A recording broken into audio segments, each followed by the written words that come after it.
Hello and welcome to the second edition of the Foojay Podcast. Today we're going to talk about embedded with Java.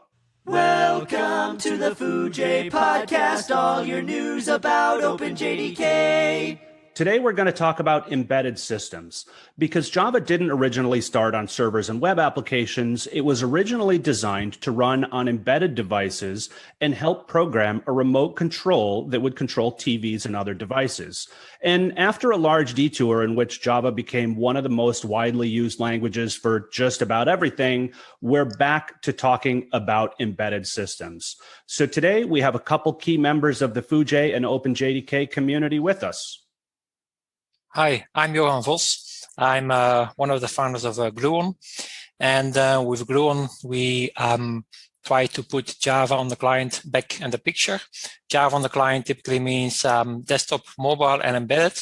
And we are the maintainers of JavaFX, which is a great UI framework in Java and the de facto standard for creating Java UI applications. And we make sure that that runs first class on mobile embedded desktop systems and that it connects with cloud and enterprise systems. Hello, I'm Frank Delporte. Live in Belgium, and I'm a Java programmer for over 10 years. And I knew Java as the backend server thing that everyone is talking about. But I wanted to do a personal project where I used JavaFX, on a Raspberry Pi to do some control of my home systems. And that's when I started to experiment with all these things on embedded. And I discovered that it's really powerful and you can do a lot of it. And I wrote down everything I was experimenting with and it became a book, Getting Started with Java on the Raspberry Pi. That's also how I got into contact with Foojay and started doing some blogging there and writing some posts. And 7 months ago, I changed company and now work at Toadi, where we have this autonomous robot, a mower robot, to work in your garden. And the idea is there that we have the first affordable worker robot that can do simultaneous different jobs. So we're working on that. And there we also use a lot of Java on backend, on the control devices of the 3D printers. All there is JavaFX. Hi, and I'm James Gosling. I've been writing embedded device Java code since 1991, which is somewhat frightening. You know, I worked at Sun for a long time, working on Java and other things, and I was kind of Mr. Everything except enterprise. So I was involved in smart cards and cell phones and the real-time embedded Java standard. Spent some time working on autonomous maritime robots at a company called Liquid Robotics. And these days I work for Amazon Web Services. And I've been deeply involved in the GreenGrass application framework. My name's Erik Costlow. I do developer relations with Contrast Security, focus on defending applications, typically running on the enterprise, but I really enjoy the embedded space and think that mobile devices are really interesting. And we've had a couple key articles that came up on the Foojay community so far. And I want to introduce start the podcast by just talking about those. The first one we had, Frank, I think you did an interview with some people about the way that the Raspberry Pi and Java are used in education. And Johan, I know there's a lot that's going on now with JavaFX in the embedded space for mobile and embedded applications with screens. So Frank, can you talk a little bit about your interview? Of course. So I'm also involved in the Pi4J project, which is a library to control the GPIOs, so the physical pins of a Raspberry Pi that you can control LEDs and relays and motors and everything related to that. And that's how I got into contact with Barbara Schöner and Dieter Holz from the FHNW University of Switzerland. And they have a very nice approach with their students. So they use Java as the language to learn programming, but they also use Raspberry Pi to get used to control electronics, so that you have these I2C and PWM, so all these kind of signals which are used in electronics, that they also get familiar with those. And they get these nice challenges like calculating the shortest distance between 2 points, which is a theoretical thing you can solve with a program, but they have to illustrate it with a game, which has, like, for instance, a 64 by 64 LED matrix, which is controlled by a Raspberry Pi, and they have to find the shortest path between the green and the red light, stuff like that. And they use Java, they use JavaFX, they use FXGL, the game engine, all on the Raspberry Pi, which forces these students also to be very careful with memory usage, to focus on performance. But they really learn the basics of Java programming, and they go a lot further. And we had 2 student projects last semester. One was with the CrowPi, which is a little suitcase with a lot of components. They wrote a lot of documentation on that part and a lot of example applications. And the other one was building an FXGL example game on the Raspberry Pi. And it's really nice to see that from a university, they support this Pi4J project by delivering documentation. They used an early version of the version 2. So they became a contributor to an open source project. We gained a lot by getting documentation from them, and the students learned a lot of Java, and they discovered that this server-side application, the server-side language can do a lot more, that you can build games by that. That's the most eye-opening stuff of Java. You can make games with it. Everyone has forgotten that Minecraft is a Java game, for instance. So it's an important language, and it's fun to see that universities really pick this up, and also ask to, like, for instance, the Pi4J project, do you have other ideas for our students for projects for the next semesters? Like, we had proposed some things like building a test framework for the Pi4J library. That's all ideas that are exchanged between the open source community and this university. And it's really a nice approach, and really fun to work with these students also, and to guide them in their first they were really good students. I think they got an A+ grade, so they were really good. I should hope they got an A+ grade. So it sounds like they're doing a lot of cool things. It's not like they're building, back-end enterprise applications. They're building a lot of cool and embedded systems that just work locally. You get to see everything operate. You can blink some lights, and you probably have some cool robot motors and things. They have robot stuff. They have physical games, board game-like things with LEDs and buttons. An arcade game is also one of the things that they were working on. Yeah, so it's really, really fun. And it's bringing back the fun into Java. That's the title that they give to these projects. Were the games by any chance in JavaFX? JavaFX and FXGL, yes. Oh, nice. So the library of Almas. So I created a very simple, stupid game for them, and then they took it a bit further. So that was the idea. This is how you program such a thing. Now make it a lot better and more fun, and attach some LEDs and a speaker, and all that kind of stuff will happen in the next projects. It's actually funny that you say, I heard you saying this server-side language that can be used for more things than server-side, because it's funny and not funny, because as James said in the beginning, Java started not on the server, so that was a nice detour, but it's often hard to explain to people that Java is not only running on the server.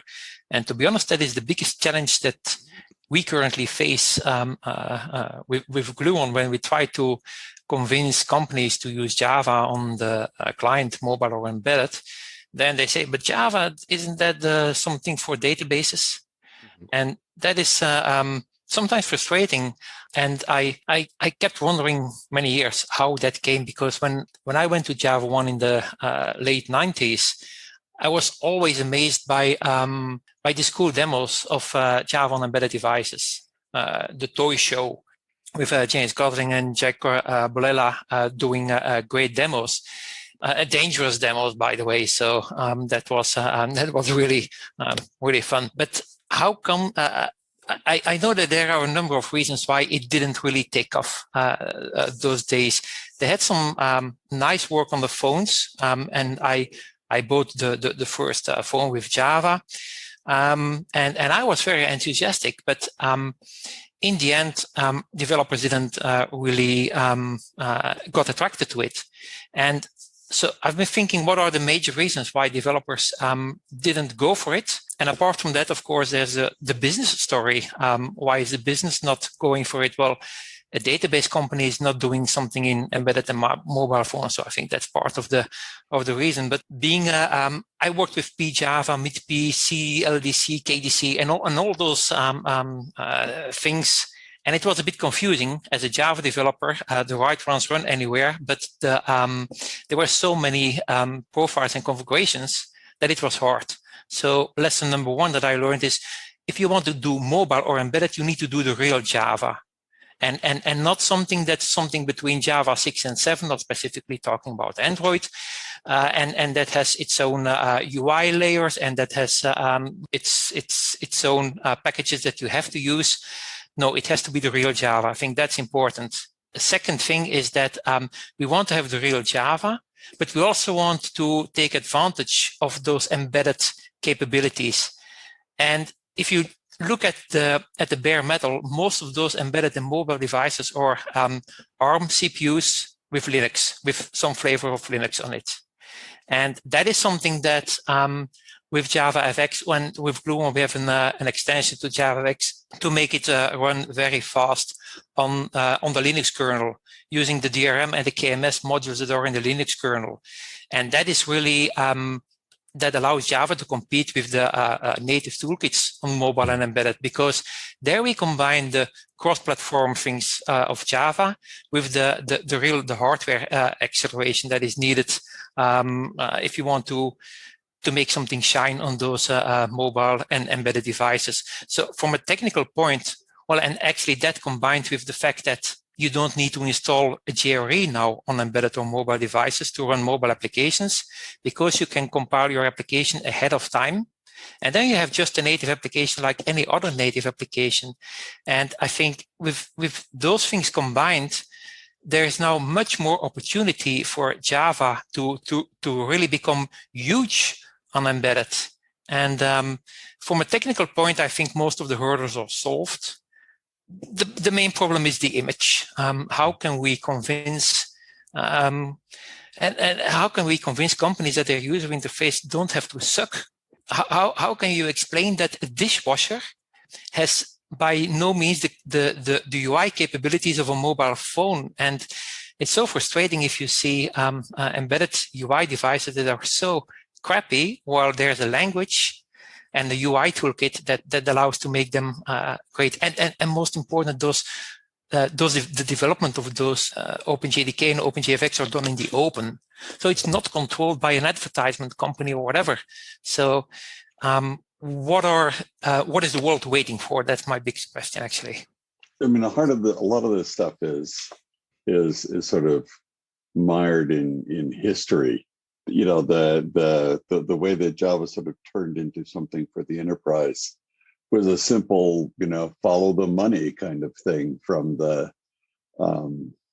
community. I mean, there's just such a crazy amount of money available in the enterprise market, and the enterprise market at the time was, and still is, really, really hurting.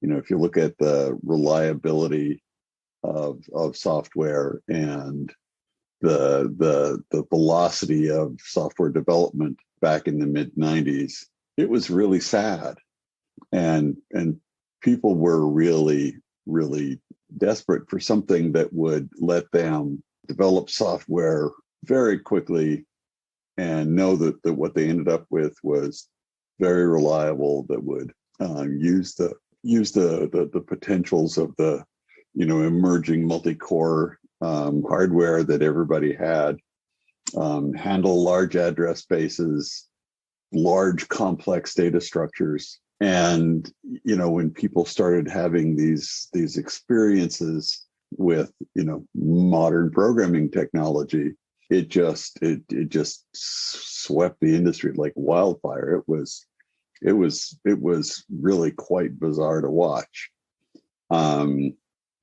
But in the embedded world, one of the things that Java tries to address is how do you build complex software? And a lot of times in the embedded world, the software is actually really simple, and people have clung to pretty straightforward, simple software development methodologies, kind of because it's what they know, and it's also a universe where typically the software developers aren't actually software engineers. They're much more often electrical engineers. So they sort of think about the world a little bit differently. And where Java really starts to shine in embedded devices is as soon as the software starts getting complicated. So like in my previous job, which was doing all the software for an autonomous robot, it was, you know, it needed to build a sort of situational awareness map of all the things in its environment, what they were doing, what the craft needed to do in order to respond to the next step. You know, is it doing some kind of collision avoidance? How is a rock different from a boat? And to be able to do these reevaluations quickly in these evolving situations, and not have to worry about things like memory management. You know, if you try to do, you know, complex data structures in C, you quickly go absolutely insane trying to avoid some kind of, you know, memory corruption or allocate free mess that's just ungodly.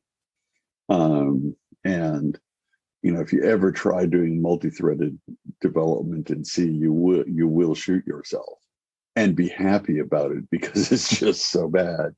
And the embedded world these days is just starting to get to where a really large fraction of the environments out there and the problems out there are complicated enough that it's a really compelling thing. And there's a lot of pain, you know, when I talk to people doing embedded development these days, it gets pretty painful. And for a lot of folks, you know, Java is they're starting to go, oh, I know how to make this not hurt. You know, just change the way I do things. Yeah, so that software sounds like pretty complex in terms of running on a robot that's in the ocean that has to be able to figure out, does it go up or down, because it has a full three-dimensional aspect. And my understanding is that Liquid Robotics has, in essence, kind of built an autonomous ocean vehicle that's powered by water. So what are some of the data structures, capabilities, or what does it have to watch out for as it's in the ocean? It has to watch out for everything. I mean, you know, this is a robot that has to survive hurricanes and shark attacks. It has to be able to operate, you know, really close to the North Magnetic Pole, which turns out to be quite a trick, you know, because things like compasses stop working. It has to work hundreds or thousands of miles from the nearest human. So if something goes wrong, you've just lost $250,000. So being really, really brutally reliable, right? So that you can be in a hurricane in the middle of the Atlantic, collecting data off a weather station, and doing your job. Because, you know, if you're out there to be a weather station, which is one of the jobs these devices do, the most interesting times, the times when the data is the most valuable, is exactly the times when shit is happening. You know, if you only work correctly on bright sunny days, then you're not very useful. Got it. So Java made it feasible to collect that data from all the different sensors, even when things were going haywire, because you get that crazy read from a compass when you're right next to the world's largest magnet. Yeah. And things like, you know, like a GPS receiver. GPS receivers are kind of straightforward, except that they all misbehave in different ways. So, you know, if you actually care about where you are, you really need to have multiple GPS receivers. You need to have models of how the GPS receivers fail and how, what can cause them to come back to working. We built things where we always had at least 3 GPS receivers, no 2 from the same manufacturer, and just the data structures to model the state of the GPS receivers and to try to sort out their inconsistencies. That alone gets pretty dicey. So it's nice to have the best tools you can get. All right. So you probably have a lot of different devices on this robot. You said you had about 3 different GPS coordinate systems on there. And Johan, you were talking a little bit ago about the different architectures that are used in IoT and embedded systems. And one of the things I know that the Java platform has is that unique memory model, which constrains and defines how Java interacts with its objects. So how does that play a factor in terms of being able to develop different, a single application for different devices? Well, first of all, the fact that you don't have to deal with the memory management is already a big win, so that the garbage collector is taking care of that. That is really something that you can't overestimate. It's indeed true. Most of my C development on embedded is about fixing memory issues. And the most annoying issues are, of course, those that are not giving an error immediately. So that there's somewhere leaking memory and you don't know where, or even worse, some memory is corrupt.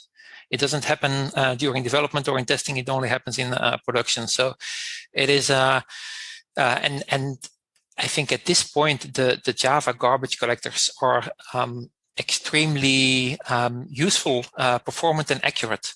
If you're not used to this model, it's hard to believe. Many C programmers are used to, this is 6sec-v segmentation violation is very common to them, and Java developers are totally unaware of this. So I think this really helps a lot. It comes at often it comes at a price, of course. It's not directly related, but the best of both worlds may be good, and that is something that hopefully will appear in next versions of Java. If we can have more direct influence on the memory layout, so that, for example, complex matrix multiplications can run as fast in Java as they are with native C. And the reason I'm saying this is because, adding to what James said about embedded devices are typically not used for complex applications. I think that's true, but we see that those devices are getting they get more resources, and they're also used to do more tasks. For example, data processing and AI. And in that case, mathematical operations are extremely important. And that is what I think one of the biggest fields of opportunity for Java. And that goes from autonomous driving in a car or on a wave glider, over face recognition and all kinds of applications that are related to AI and data processing. And for privacy reasons, the data that is captured on devices is not always allowed to go to cloud systems. So you need to do some processing on those devices. And that is where we did a proof of concept about that many years ago. So where we trained a neural network on a cell phone, and the data captured by the user was not going to the cloud to retrain the model there, but it was kept locally, and the model was retrained locally, and that can be done during the night when the phone is not used for other things, and then the delta of the model is sent back to the server. So this doesn't violate the privacy. It leverages the increasing power of the devices, and it's getting more complex to do this in in a more simple language than Java. So I think these tasks are getting increasingly complex, and this is now the opportunity, I think, for Java to become relevant there, rather than adding more lines of code to scripting languages. It might be good to do it in Java now. Yeah, one of the challenges that many people had historically with Java is that memory allocation and deallocation. If you look at if you sort of benchmark Java against C for memory allocation and deallocation, you find that in terms of an amortized cost and averaged over time, Java is much cheaper because most of the time you never actually free memory; it just sort of goes away. But the cost of cheaper, average cost is that the cost became very lumpy. That there would be periods where the garbage collector would kick in, and the device or whatever would essentially stop running for a second or two. But in the more modern JVMs, the GC time is now almost vanishingly small. If you're using, like, I think the most JDK 16, in particular, if you use the Corretto release of JDK 16, it's got a really highly tuned GC in it, and you can get maximum pause times of well under a second. Tens of milliseconds is a typical upper bound, and that starts to make many of these embedded applications really, really smooth. And the people I talk to who are still working on the GCs, they're trying to get down to like sub-millisecond max pause times, and they're going to get there. And the progress that people are making is just incredible. But one of the areas that's been a little frustrating has been the math part of it. And one of the things I found really annoying about it is that, in past lives when I like worked at Sun Microsystems, it was always like, well, can't we allocate some headcount to working on doing math fast, because we actually knew how to do it. It was just like a project that was going to take some people to work on it. And the answer always came back, and it was a correct but annoying answer, which is that there's no money in numerical computing. Compared to enterprise computing, numerical computing just doesn't get the love because it doesn't generate the dollars. So if you're having to figure out, what stuff to allocate, hard cash to, enterprise stuff always won. Yeah, and I know they've allocated some of that headcount and work to the garbage collectors because in the core hotspot JDK, they have ZGC. In OpenJDK, Red Hat has Shenandoah, and these are the pauseless garbage collectors. And what you're talking about earlier with the robots that were in the ocean that had to make a lot of decisions around everything, it seems like garbage collection was not an issue for that because of some of the advancements that have been made in the core platform that fit on those embedded devices. Yeah.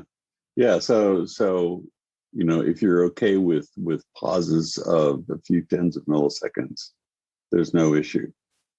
And GC is one of those things that it helps everybody. And with numerical computation, everybody does numerical computation to some extent, and it's not actually slow in Java. Although there was a period where in Java, if you read the Java spec, there's this keyword strict FP, which has a very mysterious sort of explanation. And it's really a workaround for an Intel bug that they were officially going to never fix, and so as kind of a trying to make Intel happy, we sort of legalized some of their bugs, but the bugs that we never legalized were the things that involved sine and cosine. So if you did a benchmark in Java of like 6, 7, 8 years ago that involved sine and cosine, Java was just losing miserably. Mostly because we actually had to work around the hardware bugs. And in C, nobody cared about the hardware bugs, even though they could have some awful consequences. But in later versions of the Intel chips, they actually have correct implementations of sine and cosine. But instead of fixing sine and cosine, they just invented new instructions. So they all have the correct sine and cosine and the backwards compatible sine and cosine, which I find kind of hilarious. All right. So in terms of robotics, there's a lot of interesting things that are going on now in the Raspberry Pi community with the ARM-based devices. So James, you were just talking about some instructions that were on Intel for sine and cosine. But Frank, I know you've been doing a lot with embedded systems like with Pi4J so that people can build prototypes of just different robots and things. And your average person probably isn't going to deploy a robot into the ocean.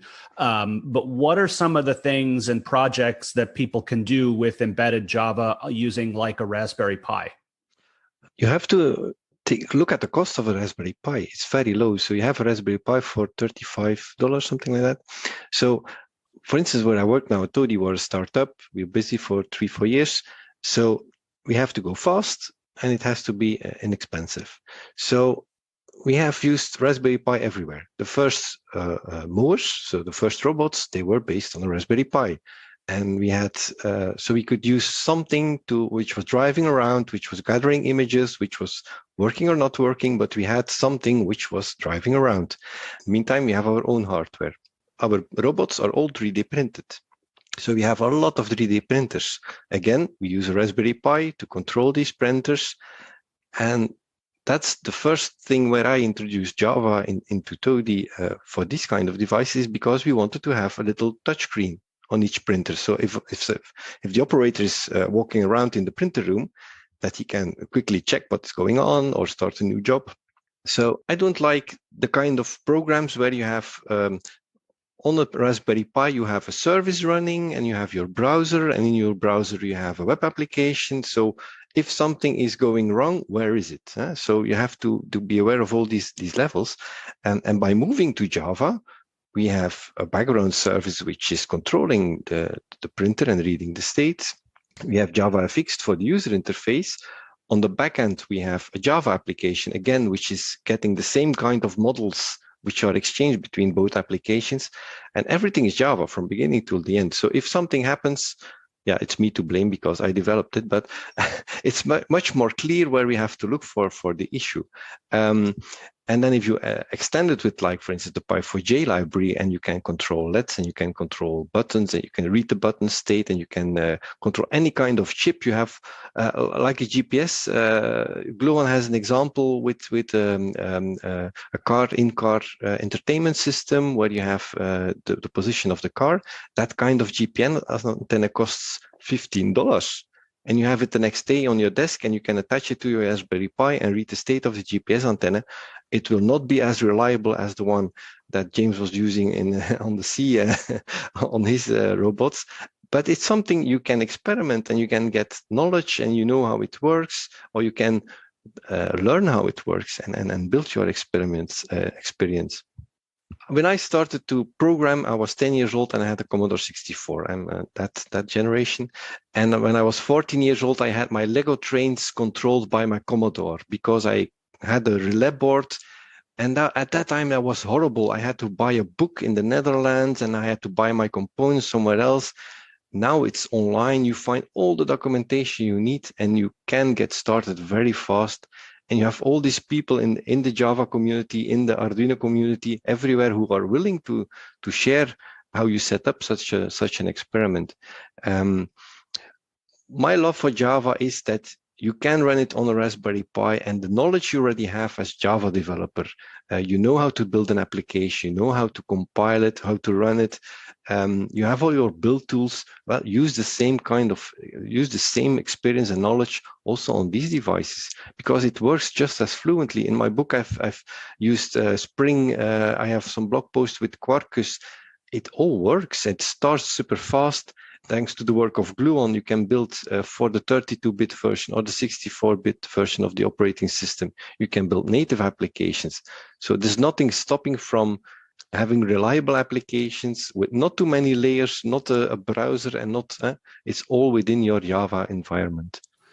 Yes, I think one of the other cool things that I've seen Gluon have, and Johan, correct me on this if I'm wrong or misleading, there's a cool hardware abstraction layer where I can communicate with like the Bluetooth device, whether it's on a PC or a phone, or I can communicate to a GPS. So I don't have to learn like the specific GPIO signals of different pieces of hardware.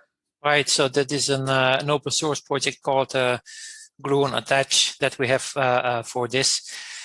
And it contains indeed, a hardware abstraction layer over typical mobile and embedded functionality like GPS, obviously, but also compass, barcode reader, how's it called, gyroscope, and all this functionality that's typically available but provided by different vendors and available in a different way with different permission access. And so to make it as easy as possible for Java developers to use a Java API, we have Gluon Attach for this. It's extensible, so if you want to extend it with your own services, you can do that.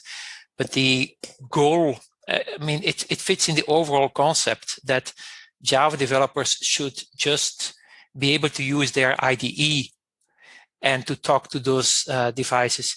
If you need to start hacking into your program, if I'm on a Raspberry Pi Model 3B, then I have to download this driver and call this instruction. If not, if it's Android, then I don't care. And if it's iOS, then I have to do this. That is not what a Java developer wants. It's often fun to do because, well, in the end, what are we doing with Attach? Exactly this, cleaning up this mess. But one of the things that I really like about Java is that and I'm probably using it in the wrong context, so James, correct me when I'm wrong, but that it is a blue-collar language, and it is designed to get the job done.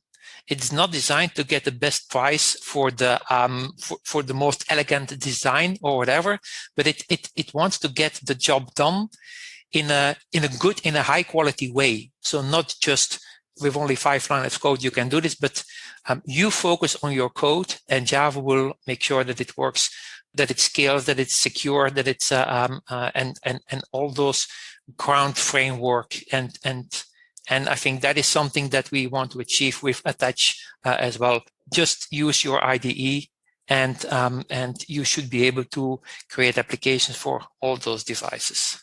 All right. James, I know you're working on AWS GreenGrass and some different aspects with embedded. Are there any interesting devices or capabilities that you see coming forward that your average Java developer can do in the embedded space in the next year or so?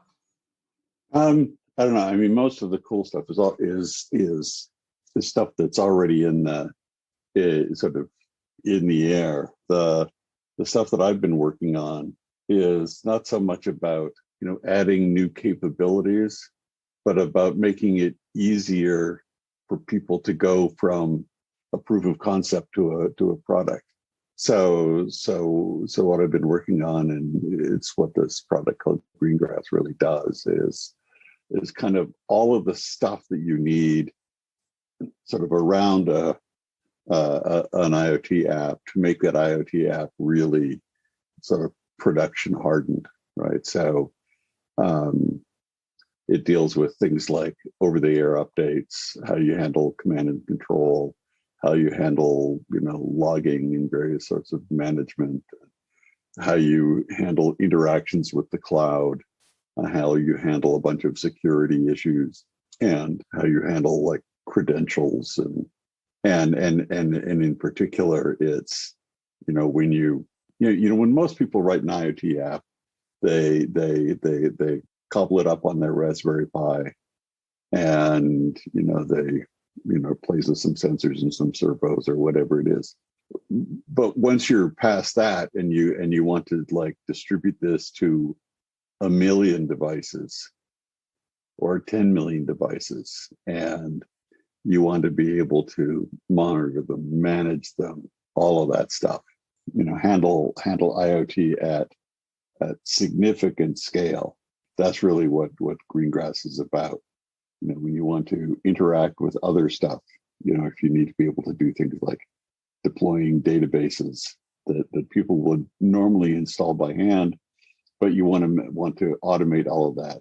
And of course, the hard part of installing is not installing, but the ongoing upgrading and maintaining and looking after it. And, going from the sort of, hi, I've got this thing that actually works, to, okay, now let's punch out 1 million of them. That's what I've been working on for the last several years.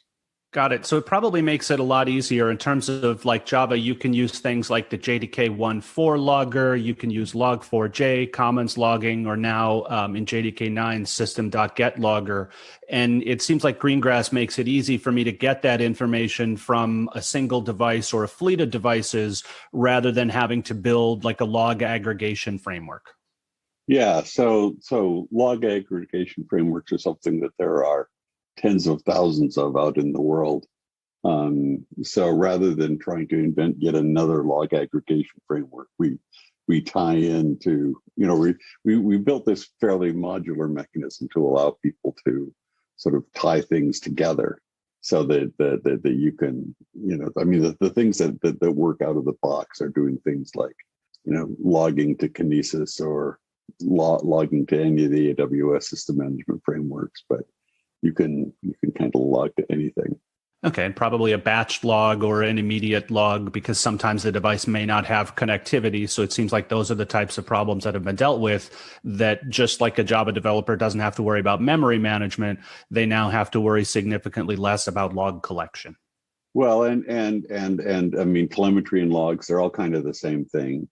One of the things that is really differentiates embedded development from cloud development is that in the embedded world, errors are completely normal, and in particular, network connectivity errors. And network connectivity is also something that's variable, right? So if you've got like a cell modem connection, sometimes it'll be fast, sometimes it'll be slow.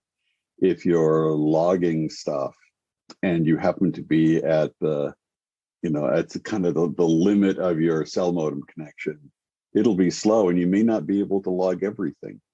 So we have a way for you to prioritize different data streams, and it will hold back some data because it doesn't have bandwidth to send it, but then higher priority stuff it will get through. So, you can log lots and lots of engine temperatures, but no matter what, the "I'm on fire" message has to blast through all of the queued up data.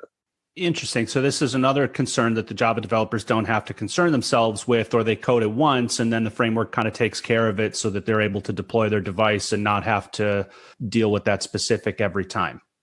Yeah. So you say, I want to write this bag of bytes out to this log or this data stream, and it manages all the vagaries of the communication channel. When most people are screwing around with a Raspberry Pi, is sitting on their desk, they probably got a really good Wi-Fi connection. They may even have a hardwired connection. But as soon as you take a device out into the real world, things get variable. Right. Like the Liquid Robotics, you're talking about dealing with sharks. And Frank, I don't know if your lawn-mowing robot has to deal with dogs. Well, chickens are really big fans of our robots. We've seen chickens and rabbits. We have a lot of pictures of those. But yeah, it's the same problem. The robot can send states, can get this new firmware from Wi-Fi. But yeah, it's in a garden. So that's not typically the place where you have a lot of good Wi-Fi coverage. So that's indeed the kind of problems we're facing. That's correct. All right, so there's a lot of interesting information about Java on embedded. Do we have any parting words of wisdom or just points of education to note about Java in the embedded space? I guess the only thing I'd say is that embedded programming is a lot more fun than enterprise programming. I mean, I really enjoy it. Got it. So embedded programming is more fun. And Frank, it sounds like you can do a lot of that with Pi4j. It's the blinking LED.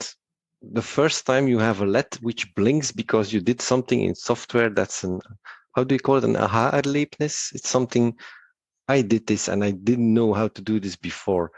And it all starts from there. Yeah, and connect up a servo, and then life gets really fun. Yeah. Yeah, I agree with that.